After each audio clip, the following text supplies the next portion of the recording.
And then proceed. Yes, good morning. My name is Holly Leahy, Administrator for Lebanon County Mental Health, Intellectual Disabilities Early Intervention Program. And I brought Danielle Emerich, Purchasing Agent. So I have 3 items to present, hopefully for approval this morning. So we'll begin with amendments. These are provider contract amendments for fiscal year 2021-2022. It's amazing that already several months into the year, we are doing contract amendments. There are 23 amendments in total. All but one mental health are for early intervention services. The total contract changes is $30,114. All of these amendments would be covered under the approved budget and allocation, so we're not looking for any additional county funds to cover the amendments. I'll make a motion to approve the 23 amendments totaling $30,114. And I'll second that motion. Okay, it's been moved and seconded. Any comment or question? Hearing none, all in favor, please indicate by saying aye. Aye. Aye. Opposed, same sign. So moved. Thank you. The second item are contract amendments for providers for fiscal year 2020-2021. This is the fiscal year that we just ended on June 30th of 2021. There are 13 amendments in total, so 3 are for intellectual disabilities, 5 for early intervention, and for both intellectual disabilities and early intervention, this is due to increased utilization of services. And then we do have 5 contract amendments for mental health. These are all services that are program funded, and what that means is that we pay them for their expenses minus their revenue to make them whole for those services.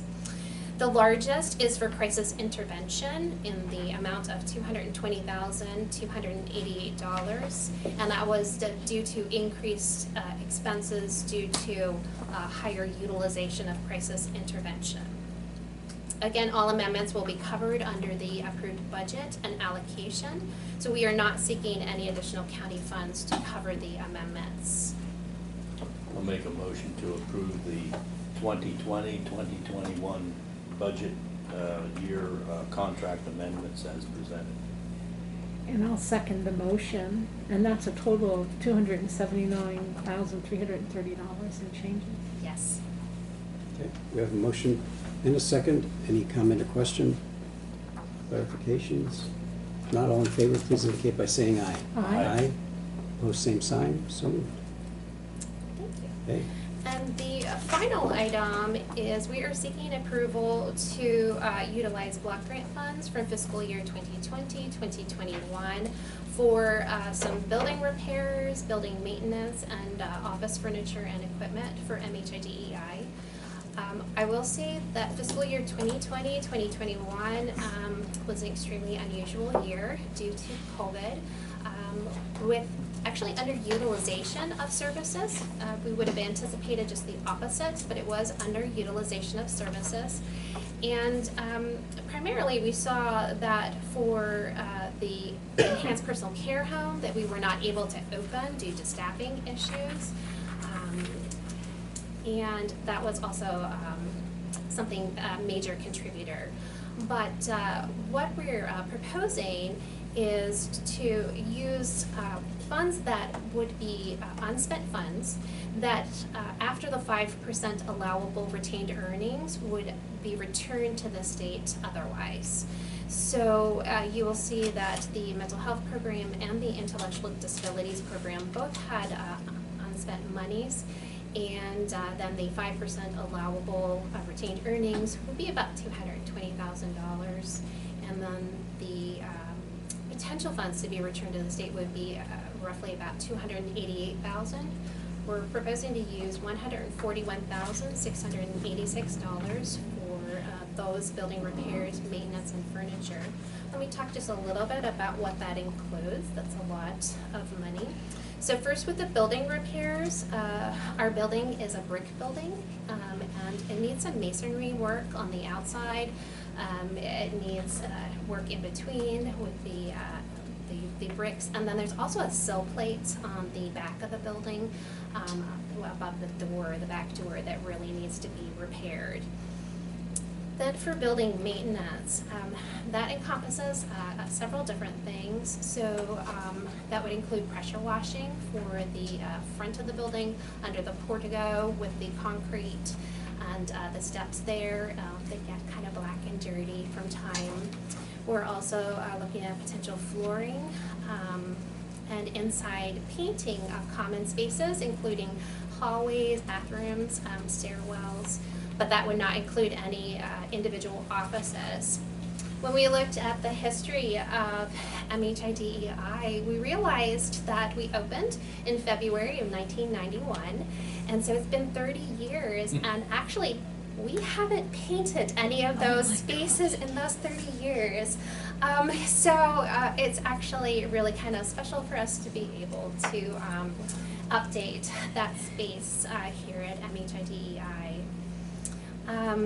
And then the office furniture and equipment. So due to COVID, we really had to evaluate our furniture that we have in the building. Again, most of it's the original furniture from 1991, but it's all highly upholstered, and we're unable to clean and sanitize chairs and benches and things that are being utilized. So we're proposing to keep our staff and the community members coming into the office using these spaces to purchase highly durable and items that we could sanitize, so we could clean after use and make sure everyone is safe. We're targeting several areas in the building. They are very communal areas. We're looking at the lobby. Currently, we just have a couple chairs in there that we've kind of pulled. The large second floor conference room, which is really highly utilized. It's booked pretty much 90% of the days. And then that includes stations for the administrative case managers, 3 stations for them. Again, things that are sanitizable, and also that would fit in the space for the administrative case managers. So in total, that is $141,686, and we worked with Danielle to obtain the proposals for those, also to work within the parameters of the purchase orders to ensure that we're following all the guidelines and everything that's necessary for those potential expenses. I'll make a motion to approve the $141,686 for MHIDEI to cover building repairs, maintenance, and furniture. I'll second.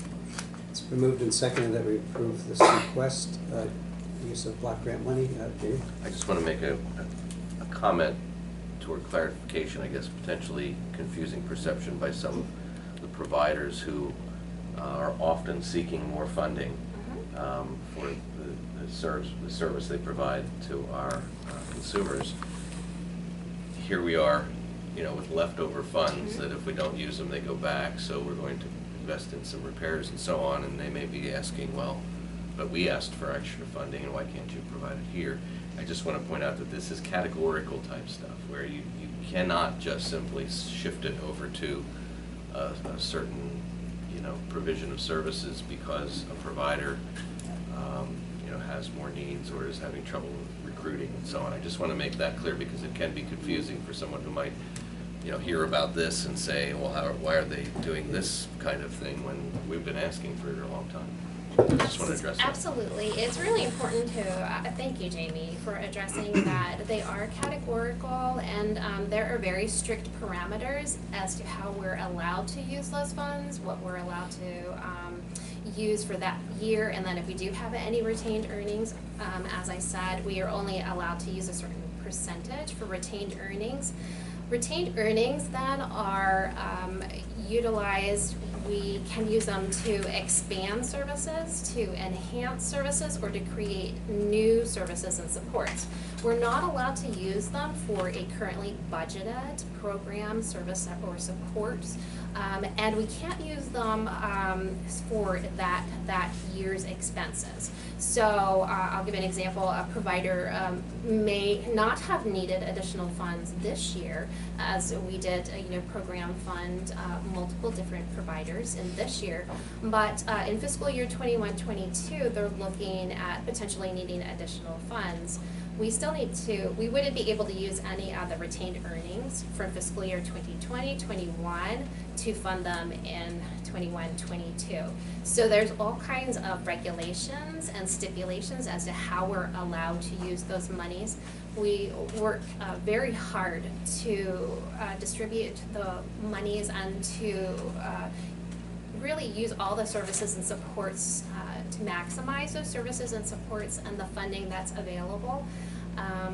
But as you know, we do get flat funded each year, and it has been flat funded since 2012, where we received a 10% cut in our allocations for mental health and intellectual disabilities. So we're really trying to work within those funding parameters. Yeah, the block grant concept only gets you so far in terms of latitude to use it. What's the time frame for the other $146,000 that is got to be sent back? Is that looming near?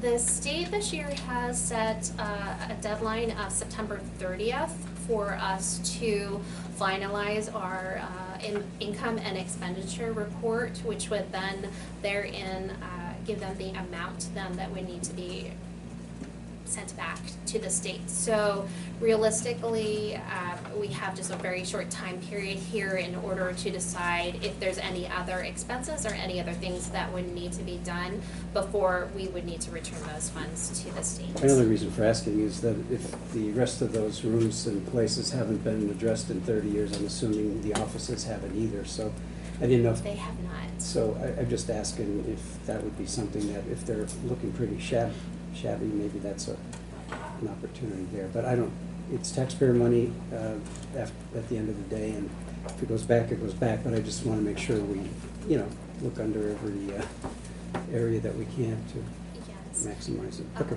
Certainly, we would look, there are some potential additional areas, as we said, they haven't been addressed in 30 years, so they are in, some of those offices, it's the same carpet that was in there, placed 30 years ago. Wow. And as I said, no paint or anything, so we're definitely in a place where we could definitely use some updates to the building. Commissioner Litz has a question. Yeah, just one quick one, Holly. Is that painting going to be done by our maintenance staff, or is that going to be contracted out? It will be contracted out, so I did try to work with maintenance first. So that's always what we do. We head to maintenance first to see if they will be able to assist us with those projects. They indicated that they were not able to assist us with those projects. And then the second place that we go then is to see if maybe the prison crew might be able to assist with those projects. And at this time, and for the unforeseeable future, they're indicating that they're not able to assist with these projects either. Since it was something that we had a time frame for utilization, we went ahead and moved forward with proposals from an outside provider. Understand, thank you. We had to have the purchase orders dated by June 30th, so there had to be a deadline date on these purchase orders when they were written up. Okay. Anything else regarding this? All in favor of the motion, please indicate by saying aye. Aye. Opposed, same sign. So ordered. Thank you. Thank Thanks, you Dave. very much. Yep.